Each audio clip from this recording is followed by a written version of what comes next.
藍衫嘅東方上一場輸俾南華，落入負方作賽，同永倫爭復活，輸波嗰隊就要出局啦。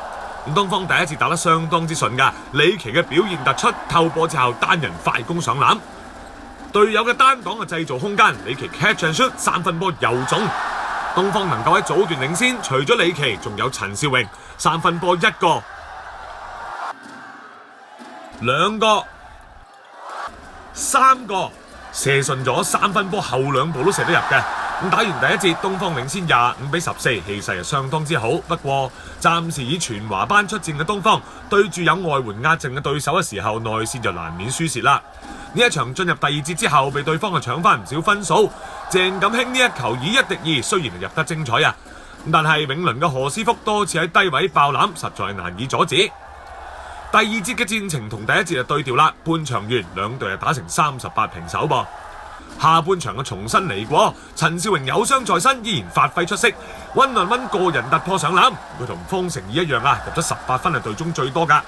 睇下方成義喺防守上嘅貢獻，哇，夾得精彩啊嚇！咁東方嘅第三節打出17-15嘅比數，領先2分進入最後一節。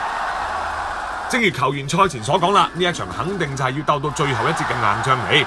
咁睇下鄭錦興精彩嘅 finger roll 先。兩隊喺初賽碰頭嘅時候，東方險勝2分，但係今場嘅尾段失誤多咗啊，被對方把握機會拉開比數，結果就輸72-78，無緣高級銀牌錦標啦。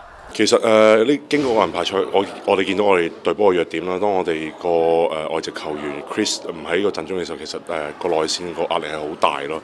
咁即係得分責任就會落晒喺我哋嘅外線球員身上。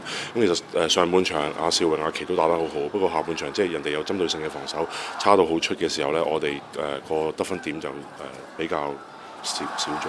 我哋會即係睇翻錄影帶檢討翻我哋嗰啲問題啦，可能喺啲細節位嗰度再做得好啲，例如係啲擋啊、嗰啲切入嗰啲時間啊，又或者係內線嘅進攻個技巧，我哋都會加強咯，希望呢方面。